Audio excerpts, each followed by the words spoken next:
Para todos, nos toca arrancar con la perspectiva económica, pasar en limpio algunos números, pero también pensarnos un poco fuera de la caja o fuera del ombliguismo argentino, pensar en el contexto global y luego traerlo hacia lo particular, hacia lo que está sucediendo en la Argentina.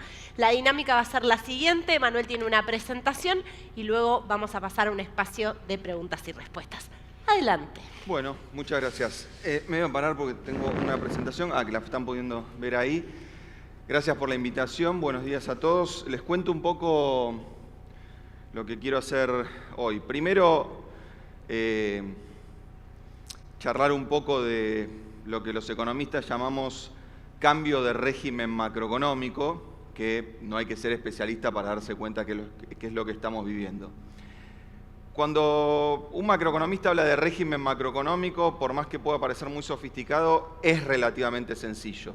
Un régimen macroeconómico se define en Argentina por 3 o 4 variables. El tipo de cambio, la tasa de interés, qué se haga con la política fiscal y en Argentina particularmente, cuál sea el esquema cambiario. Y con esquema cambiario me refiero a una pregunta más de a pie, que es: ¿hay cepo? ¿No hay cepo? ¿Hay cepo poquito, mucho, bastante? Entonces, tasa de interés, tipo de cambio, política fiscal, esquema cambiario, eso es un régimen macroeconómico. Déjenme tratar de usar lo que ustedes seguramente conocen para entender de qué régimen macroeconómico venimos y a qué régimen macroeconómico vamos. Esto es muy importante porque si ustedes me preguntan a mí, lo único que tiene que saber alguien que trabaja en el sector privado del entorno en el cual se mueve es esto. No tiene sentido que ustedes sepan si la curva de futuros de ROFEX se está poniendo en precios. Mi impresión es que el trabajo de los macroeconomistas con el sector privado es un poco comprender cuáles son las reglas de un juego que ahora está cambiando, ¿sí? Déjenme ir un minuto al régimen macroeconómico del gobierno anterior.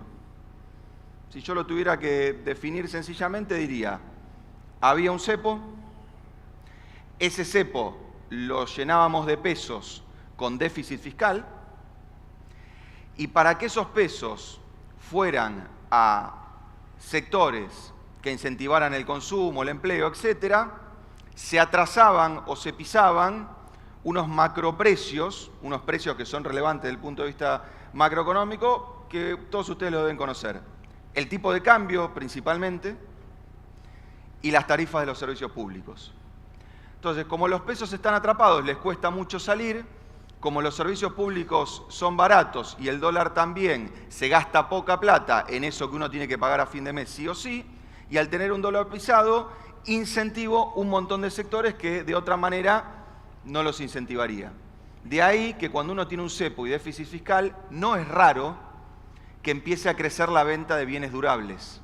Pasa en todas partes del mundo. Islandia tuvo un cepo entre 2009 y 2015, pasaba lo mismo que acá.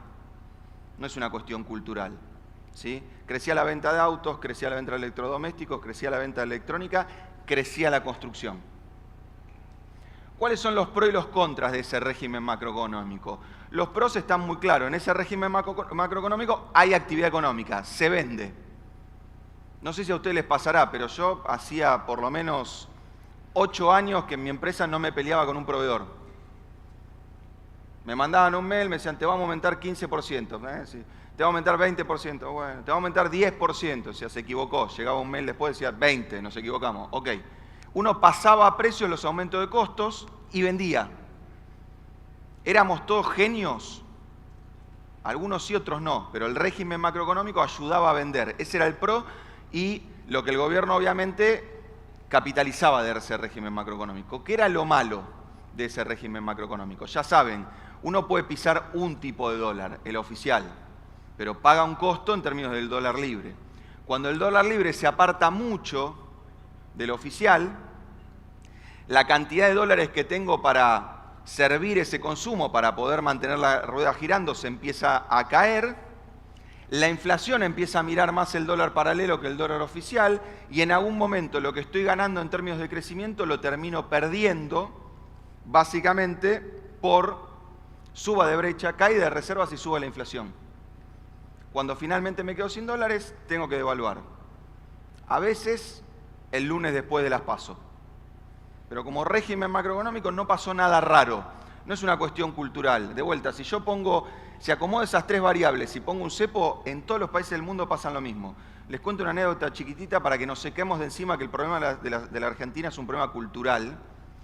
Porque a mí es una tesis que particularmente me molesta, porque medio que quiere decir que el problema de Argentina es que está llena de argentinos. Digamos. Entonces, me pone ciertamente incómodo. Les contaba recién, Islandia 2008, crisis de la subprime en Estados Unidos, replica en Islandia, se van un montón de capitales, el Banco Central de Islandia dice, tengo una idea, voy a poner un cepo. La moneda islandesa es la corona y la moneda de referencia es el euro. Ponen un cepo, no se pueden comprar euros. Se arma una brecha. ¿De cuánto? 300%. Son todos islandeses, no había ni un argentino. 300% de brecha. Los islandeses dicen, che, tengo que viajar a Europa, ¿cómo hago? Necesito euros. El Banco Central dice, ok, si van a viajar a Europa, pueden comprar euros. Marca una cantidad de euros que podía comprar cada islandés si presentaba un ticket, un pasaje de avión que demostraba que efectivamente iba a viajar a Europa. ¿Saben qué hacían los islandeses, que son tipos que no cruzan los semáforos en rojo, no tiran los papeles en el piso, súper amables? Compraban un ticket low cost, no se tomaban el avión, agarraban los euros al oficial, iban a una cueva islandesa, que es un lugar re lindo, muy limpio, con mucha luz, pero se hace lo mismo que en las cuevas de acá.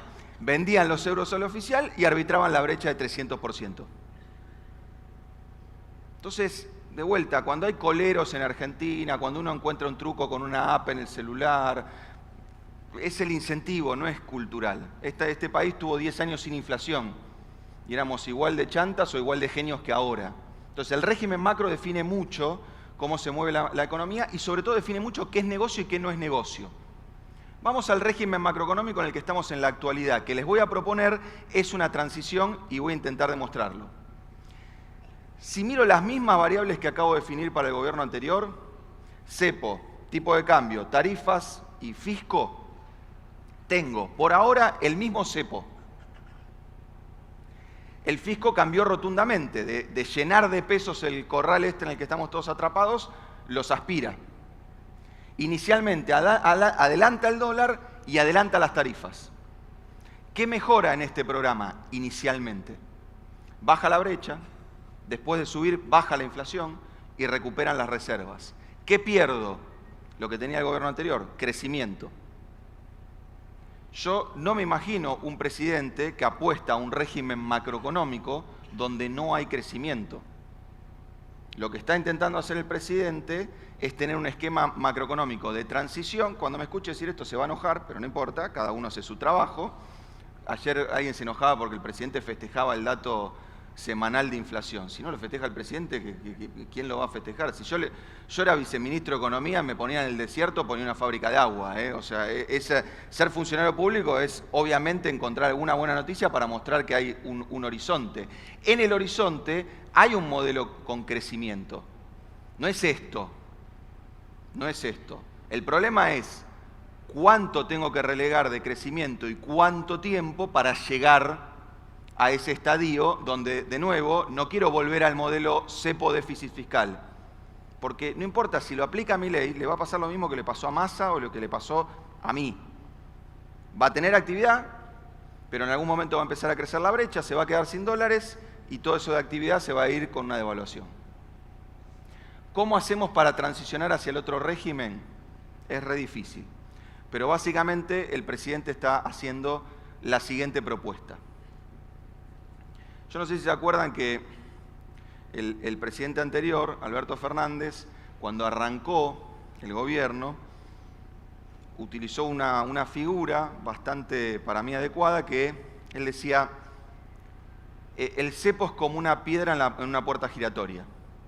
Los dólares que están adentro no se van, porque la puerta está trabada, pero los dólares que están afuera no entran. Hagamos caso omiso un minuto de que tapió la puerta, digamos, le puso reja a las ventanas, pero no importa, la metáfora aplica.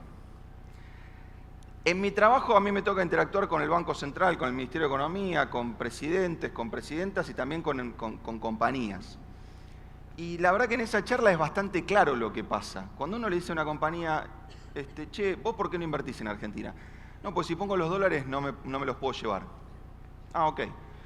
Uno va al Banco Central y dice, che, ¿vos por qué no sacás el cepo? Porque la verdad que el cepo nos está trabando mucho la economía.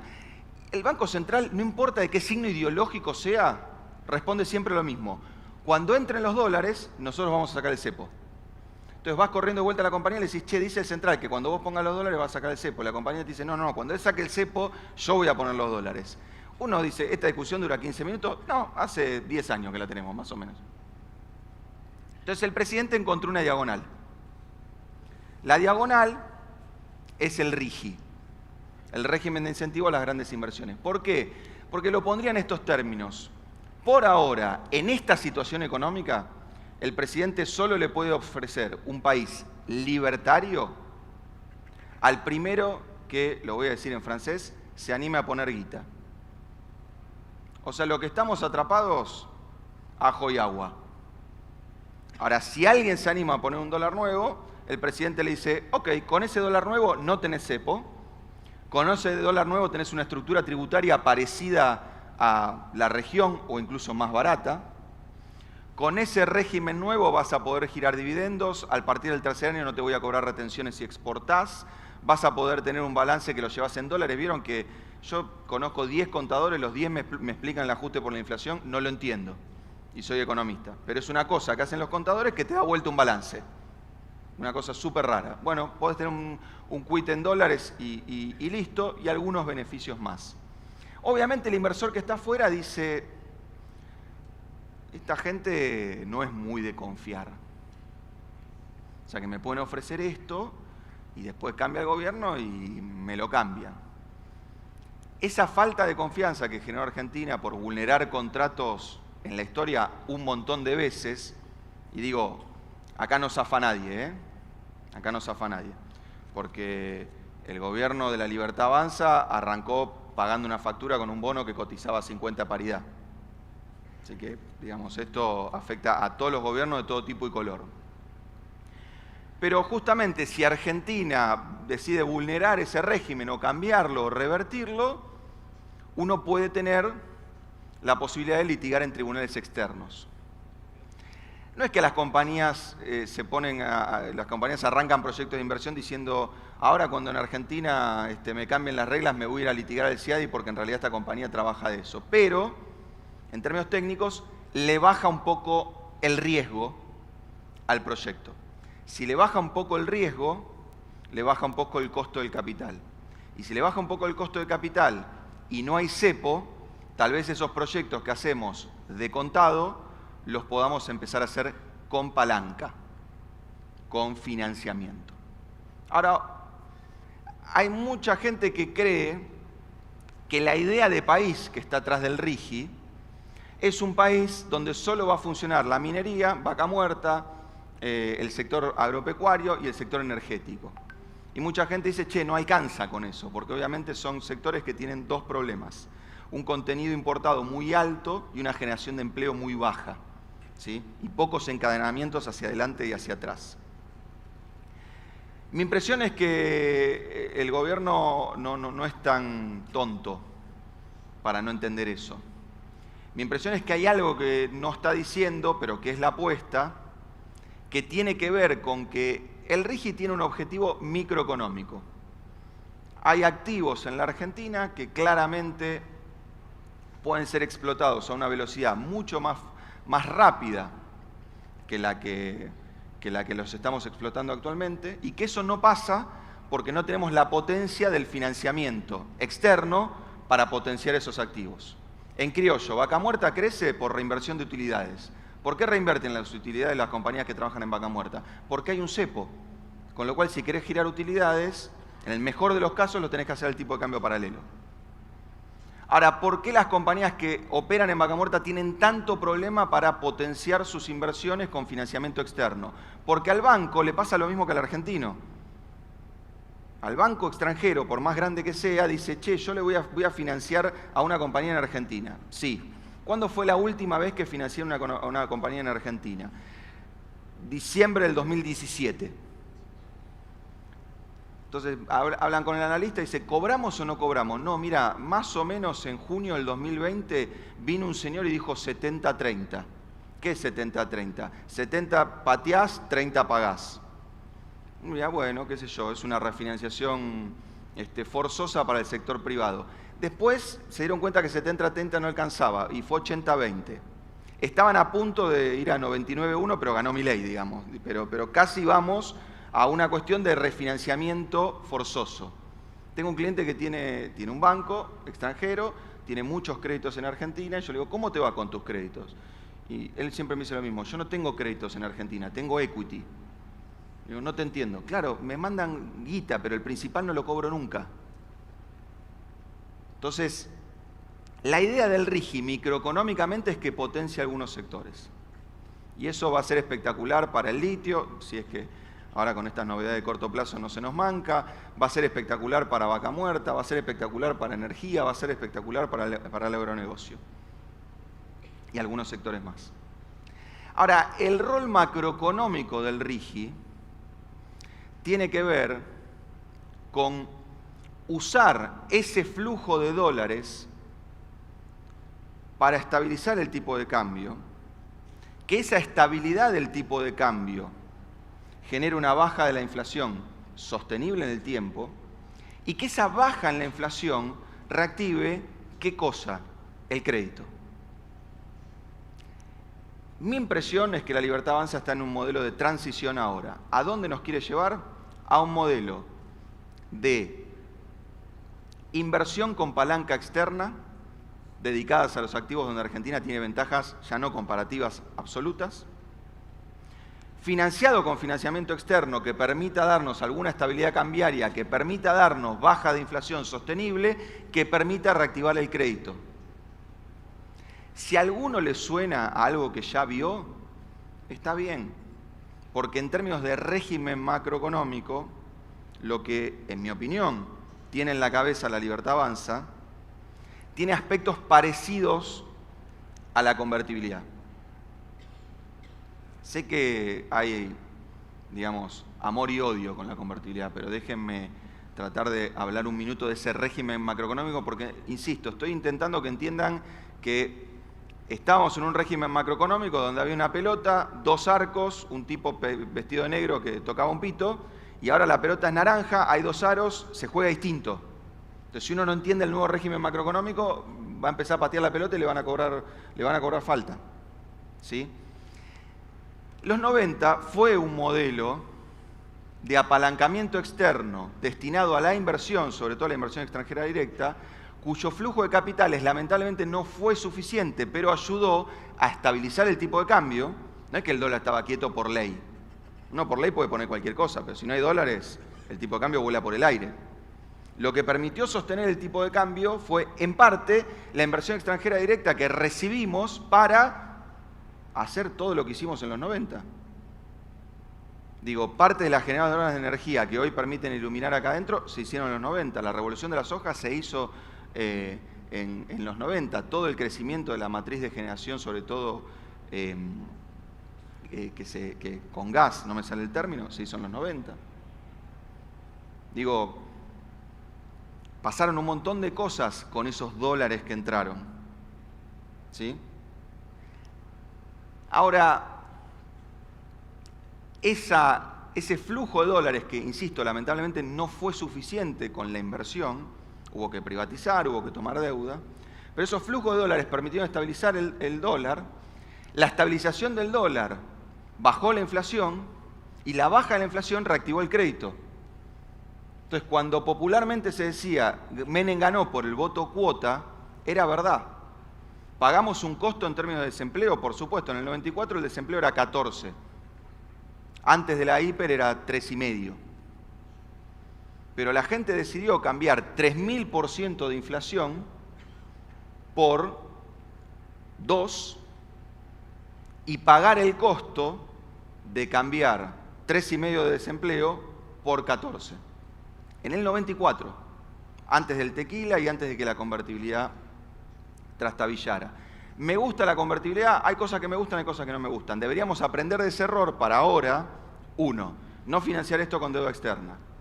2, no financiarlo con privatizaciones. No porque me gustan o no me gustan las privatizaciones, porque todo el tiempo que el flujo va para otro lado y uno intenta taparlo con stocks, hace macanas.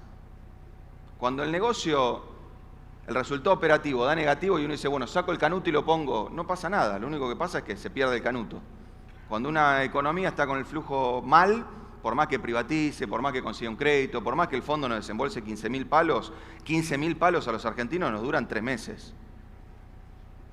44.000 nos duró un año, no es que hay que ser macroeconomista para entender el punto. Y de vuelta, eso deja cicatrices. Ya vimos cómo pasaba eso. Entonces mi punto es que el régimen al que aspira Milei tiene aspectos parecidos con la convertibilidad, pero tiene un problema sustantivo, que no había en la convertibilidad que hay ahora, cepo. ¿Cuál es el problema del presidente? ¿Por qué no puede salir del cepo? Lo dijo en una honestidad que realmente asombra porque ya había sido electo.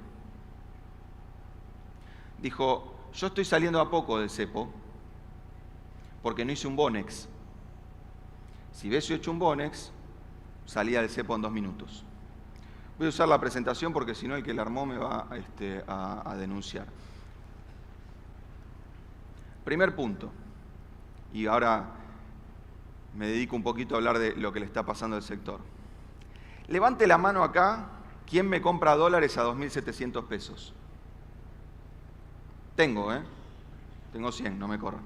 Ok, toda gente muy inteligente. Levante la mano acá, ¿quién compró dólares a 1.300 en octubre? Che, los que no compraron, si quieren venir a dar la charla, yo no tengo problema, Son todos más inteligentes que yo. Ninguno se asustó, ninguno se puso nervioso, ninguno pensó que llegaba a 3.000. Felicitaciones, somos 3 boludos los que compramos dólares. Les agradezco la honestidad a esta parte que compró. Yo compré. De esos que compraron y no me dijeron que compraron, levante la mano, ¿quién no los vendió todavía? Bueno, muchachos, si no los vendieron, es como que hubiesen comprado dólares ahora, en este preciso momento, a mí, a 2.700 pesos. Porque a plata de hoy, los 1.300 de octubre son 2.700 mangos. Y a plata de hoy estamos en 1.300. Entonces uno diría, bueno, yo no soy especialista en finanzas, no me doy cuenta de esas cosas. Me gusta el dólar, lo veo ahí, lo toco, es cara grande. ¿Vieron esa cosa? Cara grande. La otra vez estaba en Manhattan, un tipo me dice, cara chica no te acepto. Digo, ya cruzamos, o sea, ya se avivaron en Manhattan, cagamos. Voy a esto. Ok, ninguno es un especialista en finanzas para darse cuenta que tendría que haber vendido el dólar que compró a 1.300 porque sería como haberlo comprado ahora a 2.700. Ok. ¿Alguno compró stock a ese dólar y pensó que lo iba a poder vender? Yo estoy seguro que ustedes hablan con un montón de gente que sí. Porque cuando uno mira el índice de costo de la construcción, lo que nos está pasando es que nos quedamos clavados con una estrategia que en el régimen macroeconómico anterior funcionaba, que era comprar algunos insumos al paralelo, total después lo descargabas en el precio y vendías. Y ahora estamos queriendo vender inodoros que a la gente no le da el bolsillo para usarlo. Y azulejos y un montón de cosas. Y entonces del lado de la obra privada se trabó. ¿Qué se trabó? Respuesta, no, con este costo no es negocio construir. Habrán escuchado eso en el sector privado. Se fue al demonio el costo, inflación en dólares de 80%, 1.200 el metro, la incidencia, no sé cuánto puedo vender, cayó 30% en dólares en los últimos 4 años, un desastre. Sí, claro, porque seguimos con cabeza del régimen macroeconómico anterior. Los que hablen con proveedores de insumos saben que el tipo le dice 100, usted le dicen 80 y le manda los insumos y una carta de agradecimiento. Entonces, hay una inflación en dólares adentro del costo de la construcción derivada de la idea de que seguimos en el régimen macroeconómico anterior. Y por eso estamos empezando a ver deflación. Y de vuelta, puede ser porque en la construcción haya un montón de gente que es muy especulativa, muy mala, quiere ganar un montón de plata y entonces esas cosas. No, a alimentos le pasó lo mismo. Llegamos a tener el litro de leche a $2,20. No conozco país en el mundo que valga más de 1,20. Porque como el régimen macroeconómico de transición no fue explicado, ¿qué pensábamos todos que iba a pasar en abril? El gobierno iba a volver a devaluar. No devaluó. El que vendió el dólar a 1.300 después de que Milei ganó y lo nombró a Caputo, y se puso a inflación y después a tasa, hoy puede recomprar casi el doble de dólares. Ahora, ustedes viven en un sector, ustedes trabajan, perdón, en un sector, y a mí me pasa mucho como advisor financiero, donde vos le decís a la gente, mira, el dólar se devalúa al 2, la tasa de interés llegó a ser 6, todo mensual, ahora es 3 y moneda, vamos a poner 4. Compras un bono que te paga una tasa de interés de 4, el dólar se devalúa al 2, en 2 meses ganás lo mismo que paga un Treasury Bill, que es el activo más seguro del mundo. Respuesta a la gente, yo prefiero invertir en ladrillos. Pues sí, escúchame, un bono de la República Argentina es más inseguro que comprar un terreno, ir a hablar con la municipalidad, esperar un año, no pasa nada, la guita está ahí muerta, hay inflación en dólares, hacer el pozo, hablar con el desarrollador, los materiales, la negociación. ¿Se dan cuenta que, o sea, con todo cariño, gran parte de este sector tiene que agradecer que no tengamos moneda? Tiene que agradecer que no tengamos moneda. Porque el ladrillo, en la historia argentina, te cagó menos que el peso. Eso, digamos, uno lo ve en los números. ¿Qué está pasando hoy? Dos cosas. Del lado privado, quedamos configurados con un régimen macroeconómico viejo. Quedamos configurados con un régimen macroeconómico viejo. ¿Por qué? Porque mi humilde interpretación del sector es que hasta no hace mucho estábamos haciendo y vendiéndonos departamentos entre nosotros. ¿Por qué? Porque había un cepo. Entonces, como los pesos no tenían a dónde ir, mejor meterlos en un ladrillo que en un bono que paga mucho porque es muy riesgoso. La relación entre el ingreso de la población y el metro cuadrado estuvo en octubre del año pasado en el mínimo histórico. La relación entre el ingreso de la población y el alquiler estuvo en octubre del año pasado en el mínimo histórico. Y en octubre del año pasado yo seguía viendo proyectos para construir departamentos de 3 ambientes, de 7 ambientes, en un country, en un barrio de ingresos medios, no importa. Uno como analista decía, no entiendo, el driver de la demanda está horrible. O sea, la gente nunca fue tan pobre en ladrillos y en alquileres. Y tengo un montón de gente que dice, es buen negocio invertir en la construcción. La pregunta, ¿y a quién le venden? No, entre nosotros nos vendemos. Ah, o sea que no estás buscando un negocio que está apalancado en la demanda. Estás buscando zafar del cepo. Insisto, en Islandia pasó lo mismo. No es raro.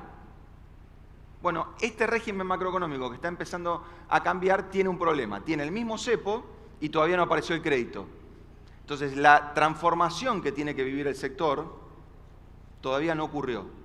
Esa transformación la empezamos a ver en el año 2016 y en el 2017. El año 2016 y 2017 es la única vez desde el 2008 que el sector tuvo 2 años consecutivos de mejora de rentabilidad sin que eso implicara empeoramiento de las métricas de salario contra metro cuadrado y contra alquiler. Quiere decir, ganábamos más plata y no la ganábamos por vender más caro ni por alquilar más caro. Ganábamos más plata porque los costos se caían. La evaluación de marzo del 2018 interrumpió esa dinámica y la última mejora en la rentabilidad en el sector que podemos medir ocurrió desde la salida de la pandemia hasta el segundo trimestre del año pasado, pero se dio al unísono con un empeoramiento de las métricas de consumo, de demanda. Entonces el sector estaba viviendo una dinámica que no era sostenible bajo ningún punto de vista. Ahora, eso le pasó a la parte privada.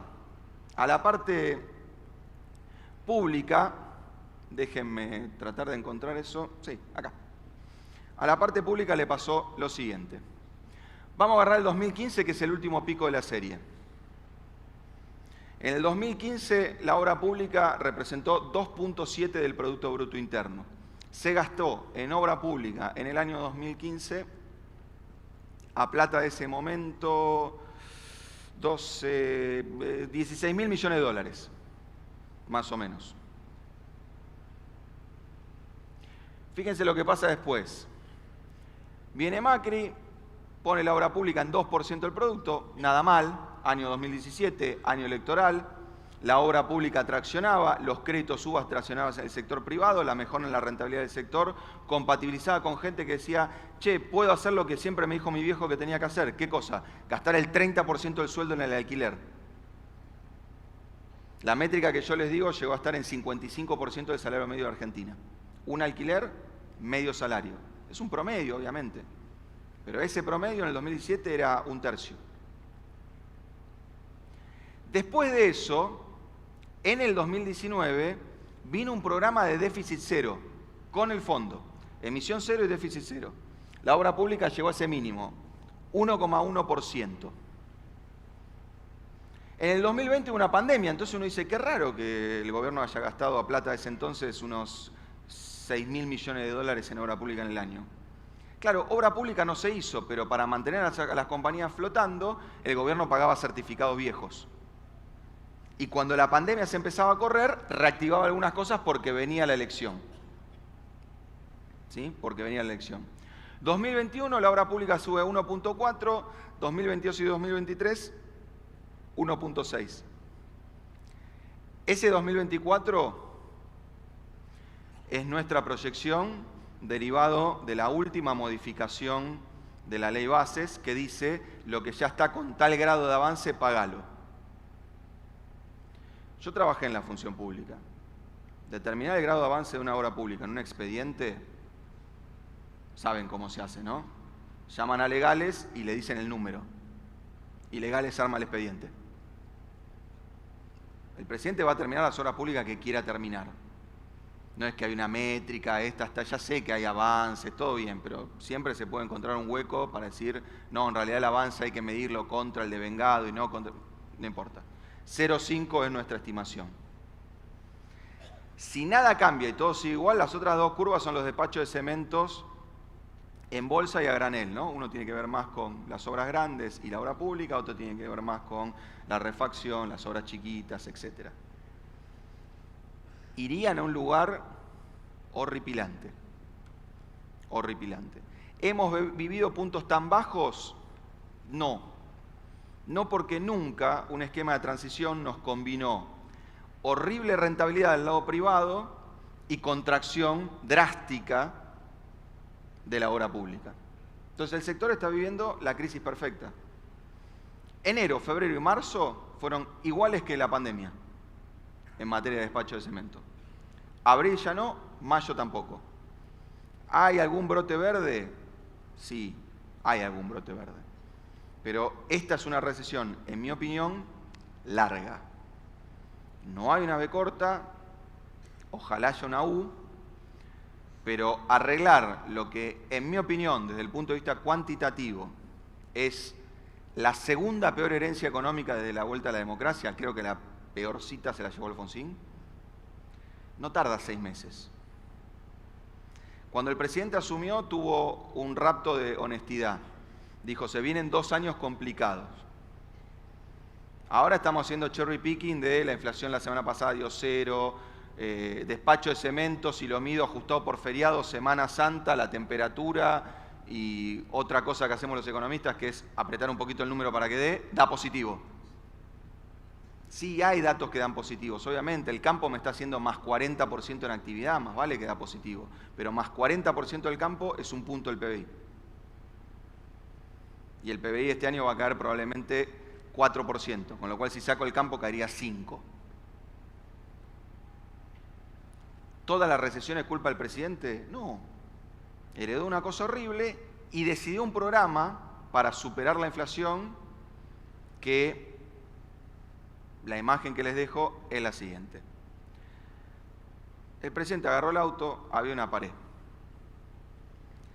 Por centro derecha le decían, mirá, esquivala por la derecha. De a poquito, gradual, con consensos del 70% y qué sé yo. Por izquierda le decían, esquivala por izquierda. El que manejaba el auto debería decir, ya fuimos a izquierda, estamos campo traviesa izquierda, pero no importa, esquivala a izquierda. El presidente dijo, ¿sabes qué? Yo acelero y la paso. Porque su hipótesis es que la única forma de superar esta inflación es con una recesión que nos lleve a internalizar el nivel de sobreconsumo que nos generó el esquema anterior. ¿Aguanta o no aguanta? No tengo la respuesta. El fin de semana largo tuve una intuición de cambio cultural. Es una anécdota, vale lo que vale una anécdota. Estaba en la cola de la estación de servicio, fin de semana largo, imagínense, una cola de 70 personas, horrible. Había adelante una mamá y un nene, y le pasa a la mamá lo que cualquier padre odia, que es que el nene le pide la golosina más cara de toda la estación de servicio.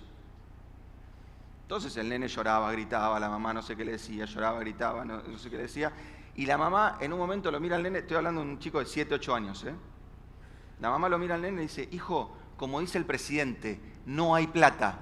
Y el nene le dice, ah, ok. Si nos pasa lo mismo a los 47 millones de argentinos, pasa la pared, raya un poco el auto y cambiamos de régimen macroeconómico.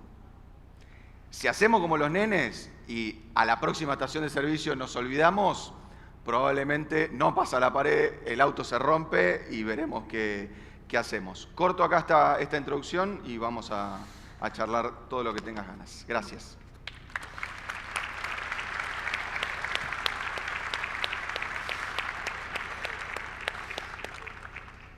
Bueno, todo podría resumirse a vos no la ves. Yo te diría que, a ver, vamos a intentar ponerlo en términos técnicos y numéricos. O sea, hay una cosa que complica el análisis, que es que el presidente tiene una estrategia comunicacional exótica. Por ejemplo, a mí me dice Álvarez el Gil en vez de Álvarez Agis. Debo confesar que, o sea, ok, 1-0, está bien puesto. Pero lo que digo es que mi trabajo es despejar eso, porque si yo me enojo, digo, acá le voy a encontrar el dato que le da mal, contra el dato que vino él y le da bien, qué sé yo, es folclore, a mí mucho no me interesa. La verdad que yo creo que el presidente arrancó su gobierno con un sano giro pragmático, que se ve en muchos ámbitos y que obviamente después el presidente tiene que mantener lo que lo hizo ganar y al mismo tiempo sostener lo que lo hace sobrevivir. Entonces se arman unos despioles bárbaros. Pero a ver, no hubo dolarización. La motosierra, que eran 5 puntos de ajuste del gasto público, inicialmente se transformó en 3 puntos de ajuste del gasto y 2 puntos de suba de impuestos. Dijo, me voy a cortar un brazo antes de subir un impuesto. Bueno, no le quedarían brazos si hubiese cumplido la promesa, pero de vuelta, un ajuste pragmático. De esos ajustes que los técnicos decimos, eso sí puede andar, porque los ajustes grandes tienen más probabilidad de funcionar cuando son balanceados entre baja de gasto y suba de impuestos. Usualmente los ajustes que están todos volcados a los impuestos, todos volcados a los gastos, fracasan. Porque claro, el que le toca pagar dice, che, y al lado sigue con cepo, y pasó de dolarización a la Ocampo, a dolarización a la Salvador, de a poquito, a la dolarización de facto, a la competencia de monedas, que el fondo nos acaba de decir, hagan lo que hacen Perú y Uruguay. Ah, ya entendimos, ok. Es un programa súper normal. Claro, el presidente dice, no, el consenso de los analistas decía que la inflación ahora, en vez de ser 4 o 5, que es lo que va a dar este mes, iba a ser 7, 8. Es verdad. Pero lo que los analistas hicimos fue poner en nuestras proyecciones de inflación el programa de ajuste tarifario que el presidente publicó el 12 de febrero en las audiencias públicas. Y eso no hay que ser macroeconomista, es aritmética. Calculás el aumento, multiplicás por el ponderador del IPC y te da el resultado. ¿Por qué retrasó tanto los aumentos de tarifas el presidente? Porque se dio cuenta que ese nene, alguna de esas golosinas, tenía ganas de comerlas. Entonces, yo no sé si la veo o no la veo, no importa. Imagínense, macroeconomista en Argentina, yo siempre digo que tengo palabra porque los números siempre están mal. Entonces, si me quedo sin palabra, me quedo sin nada.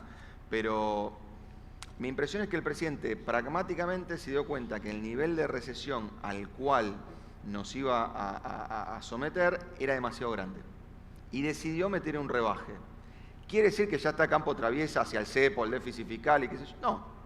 Pero quiere decir que esa destrucción de la inflación apalancada o sostenida por una recesión la estamos empezando a cambiar por ir más despacio con el dólar y más despacio con las tarifas. Si seguís así, vuelvo a lo del régimen macroeconómico. Tenés cepo. ¿Qué tiene de diferente Milei? Ajuste fiscal, adelanta el tipo de cambio, adelanta las tarifas. ¿Qué está haciendo ahora? Adelantar menos las tarifas, adelantar menos el tipo de cambio. Ojo que si seguís así y entregás el déficit, el superávit fiscal, volviste al régimen macroeconómico anterior. Ok, hablas de un modelo de transición, casi va a sonar a trabalenguas esta pregunta, pero un poco es un trabalenguas la Argentina en sí misma. ¿Cuánto crecimiento hay que relegar en este modelo de transición? Le hablo a la parte más optimista de vos. ¿Cuánto crecimiento hay que relegar en términos de horizonte temporal para llegar al momento de crecimiento, a ese modelo de crecimiento que está en la cabeza de Caputo, de Milei, a la hora de pensar este modelo de transición? Bueno, yo cuando hablé de ese régimen macroeconómico de llegada, fui muy claro en cuáles son los factores que desatan el crecimiento. Y esto es lógica, no es que es ideología o algo que a mí me gustaría que pase o que no me gustaría que pase. ¿Qué estoy diciendo? En este régimen macroeconómico, el crecimiento no puede arrancar. O sea, el motor que arranque el crecimiento no puede ser el consumo. Pues estamos en un ajuste. Y justamente tenemos que relegar las cosas que consumíamos gracias a que no pagábamos otras. Porque yo gastaba 20.000 pesos en cargar nafta. Hoy gasto 55.000. La prepaga se me duplicó, la luz se me quintuplicó y el gas se me sextuplicó. Y todavía falta.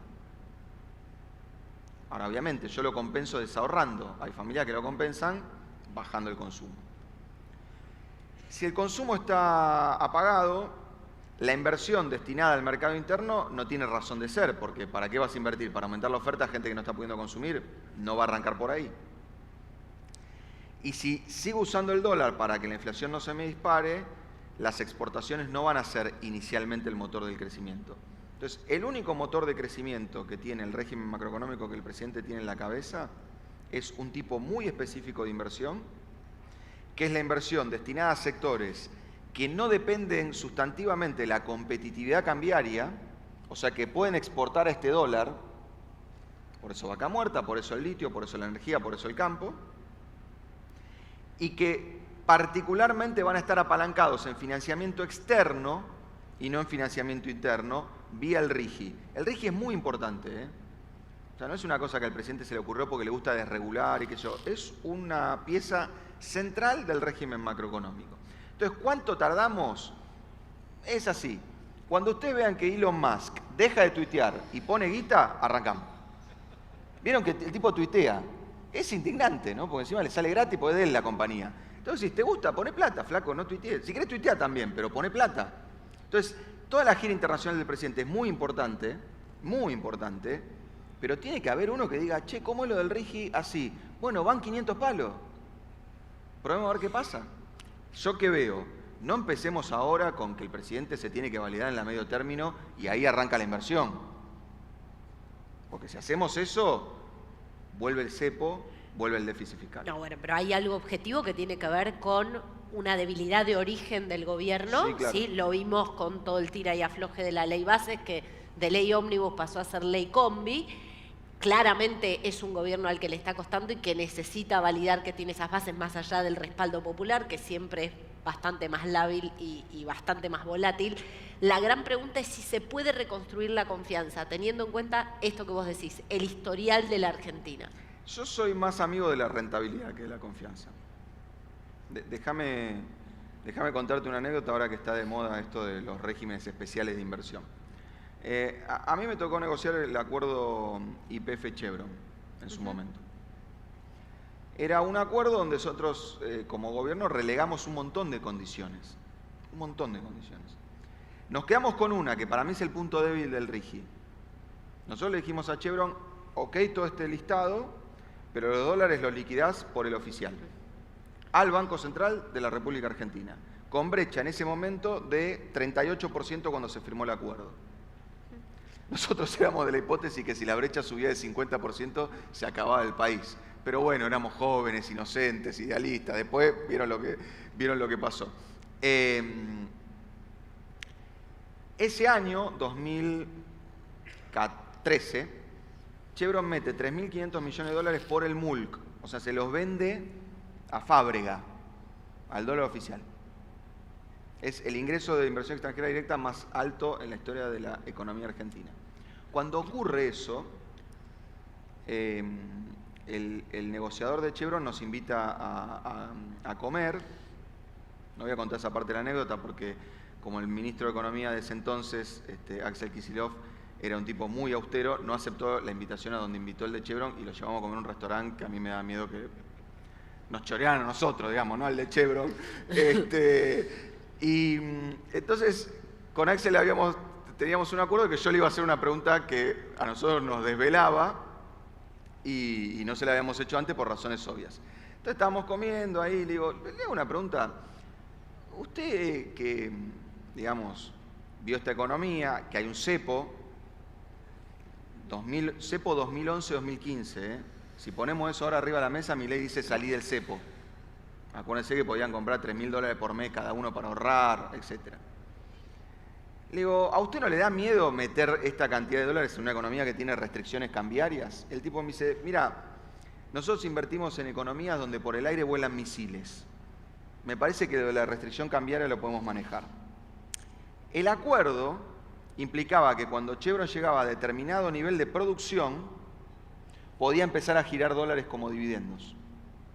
El nivel de producción de Chevron, del acuerdo de Chevron, que además es público, con lo cual si quieren hacer denuncias háganla, pero el acuerdo está publicado, se alcanzó, por eso lo puedo decir, porque no estoy revelando nada que no pueda, se alcanzó en febrero del 2021. Chevron hace la inversión en 2012 y ese plató de producción se alcanza en febrero del 2021. ¿Saben qué pasó cuando Chevron quiso girar dividendos a su casa matriz? El Banco Central de Miguel Ángel Pese le dijo que no podía porque había restricciones. Tenía un decreto firmado por la, en ese momento, vicepresidenta, en aquel momento presidenta. Entonces, lo que digo es que Argentina no va a generar credibilidad hablando, porque por definición la credibilidad es algo que no la podés, o sea, yo te digo, te juro que no te voy a volver a mentir, te mentí 20 años seguidos. Se genera credibilidad con hechos, y para que ocurran los hechos, las rentabilidades tienen que ser más altas, porque donde hay más riesgo de que te caguen, vos pedís una TIR más alta. Eso es así en el capitalismo desde que se inventó. Entonces el RIGI lo que hace es mejorar la TIR de los proyectos. ¿Por qué? Porque entras a un país que sabés cómo entrar, pero no sabés cómo salís. Entonces, yo diría a los que estén viendo cosas para hacer, no hay nada más. Es eso. ¿Te gusta o no te gusta? No hay mi ley con mayoría en el Congreso, no hay garantía de que el Congreso, digamos, yo, la verdad, mi ley me genera bastantes incomodidades en un montón de aspectos. Pero cuando putea el Congreso me genera una simpatía enorme. Unos tipos que votaron una fórmula jubilatoria hace 3 semanas para subir el gasto en 2.500 millones de dólares. Uno dice, bueno, obviamente, pobres jubilados, la verdad que ellos no tendrían que pagar el ajuste, lo tendríamos que pagar otros privilegiados al ajuste. Es obsceno que a este auditorio nos estén bajando los bienes personales y que a mi vieja y a mi viejo le haya caído 30% de la jubilación en términos reales. Ahora, no importa, ocurrió. le vota una fórmula para que suba las jubilaciones. La mitad de lo que la votaron fueron parte del gobierno anterior. ¿Se les ocurrió ahora la fórmula? Cuando gobernaron no se les ocurrió esa fórmula. Entonces, la verdad que el mote de degenerados fiscales para una parte del Parlamento que te hace eso, me genera bastante simpatía. Eso va a pasar todo el tiempo, porque los outsiders ya no son una cosa rara en el mundo. Tengo un inversor que me dice, flaco, no es un cisne negro, es un cisne blanco, son todos outsiders. Bolsonaro, Trump, Petro, Boric, el Brexit, Meloni, son todos outsiders. ¿Cuál es el problema de este benchmark de outsiders que tenemos? La inestabilidad política. Bolsonaro tuvo un impeachment, Trump tuvo un impeachment. Acá obviamente con el antecedente del 2001 decís juicio político y se prenden todas las sirenas y está bien que así sea. Pero el outsider que dice que la casta está en el Congreso y es la que le impide las reformas, ¿qué creen que va a hacer la casta? Tratar de cagarlo, que es lo que está haciendo todo el tiempo. Entonces, mi impresión es, ¿querés esperar para invertir a que esto se estabilice? Anda a Uruguay. Anda a Uruguay. Esto no es Uruguay. Hablemos un poco de contexto global. ¿En qué mundo se inserta esta Argentina, la Argentina de Milei? Por cierto, un mundo que puede cambiar en un factor fundamental este año porque es año electoral en los Estados Unidos. A ver, cosas buenas y cosas malas. Es la primera vez en mucho tiempo que el mundo necesita varias de las cosas que la Argentina hace. Antes era trigo, soja, paremos de contar. Hoy hay un montón de cosas que la Argentina hace, que el mundo necesita. Incluso ahí, por ejemplo, tecnología. Digamos, incluso ahí tecnología. Obviamente incluyo a los famosos de siempre, vaca muerta, el litio, etc. Ahora, es un mundo donde la plata es cara como no veíamos hace décadas. Entonces, eso hace que, nuevamente, la rentabilidad que nosotros tengamos que ofrecer para convencer a un tipo que no se quede con un bono de los tesoros y gane 5 al año sin hacer nada y venga acá a ver si el RIGI, el juicio político, Milei, la reglamentación, Caputo, Sturzenegger, qué sé yo, es altísima. Entonces, el mundo nos sonríe en términos de lo que la Argentina produce, muy buen dato. No es tan simpático en términos de financiamiento. Uno está esperando que la Reserva Federal finalmente baje la tasa. Creo que eso se va a demorar y el mercado así lo está poniendo en precio. Con lo cual, yo diría, la cuestión de la plata fácil, que fue, creo yo, el acta de defunción del gobierno de Macri, por buenas o malas razones, hoy no está. Hoy no está disponible para Argentina. Esto sale con inversión extranjera o no sale. No hay hot money para Argentina, no hay carry, no hay nada de eso con estos niveles de cepo. Esa potencialidad de la que siempre hablamos de la Argentina, el caso Vaca Muerta quizás sea uno de los casos, digamos, más cabales que sintetiza eso, necesita de la infraestructura, hablando un poco específicamente del sector de la construcción, para salir de la potencialidad y ser algo muy concreto, ¿no? Por ejemplo, la energía se tiene que distribuir de alguna manera y así podríamos hablar de muchísimos casos. Y cuando hablamos de infraestructura, no solamente hablo de obras nuevas, sino del mantenimiento y la mejora de obras existentes. ¿Cuál es la perspectiva para el sector? ¿Cuál es, perdón? La perspectiva para el sector. A ver, mi impresión es que Milei está montando un argumento político para resolver un problema bastante claro y cotidiano, que es que no tiene dónde ajustar. Y al no tener dónde ajustar, la obra pública se ha llevado la peor parte. Y la infraestructura se ha llevado la peor parte. El gasto en obra pública está cayendo entre 80 y 90% en términos reales año contra año. O sea, está prácticamente en cero. ¿Tiene razón el presidente diciendo que el sector privado tiene que hacer la infraestructura que necesita para explotar Vaca Muerta, el litio, la propia energía? Yo creo que es un argumento que está bien en 1/3 de las obras de infraestructura que puede existir en Argentina. Los otros 2/3, si no está el Estado, es imposible, porque además, insisto, Argentina tiene el problema del financiamiento interno. O sea, tenemos un sistema financiero interno chiquito y de corto plazo. Insisto, no porque los bancos son malos, los banqueros de Argentina son iguales de avaros que los banqueros del resto del mundo, pero acá hay inflación. Entonces, uno va a un banco y dice, quiero un crédito hipotecario, sistema francés. El tipo te dice, la cuota es un número de teléfono la cuota. Pero obviamente, porque si hay inflación, el dinero en el tiempo vale poco, entonces el banco tiene que recuperar el capital mucho antes. Y uno medio que se pone a discutir ahí con el banco y dice, escúchame, si pudiera pagar esa cuota no necesito el crédito. O sea, que es como... Pero con esta inflación, si el capital no lo recuperaste en 3 años, fundió el banco, no el tomador de crédito. Entonces, Milei no le puede pedir al mercado que financie de largo plazo obra de infraestructura con un ticket enorme si Argentina tiene inflación de, me pongo optimista, 2% mensual. Ahora, lo que tiene que lograr el presidente es cargar el ajuste sobre otros sectores que podrían aportar un poco a este ajuste de cinturón que nos estamos haciendo todos.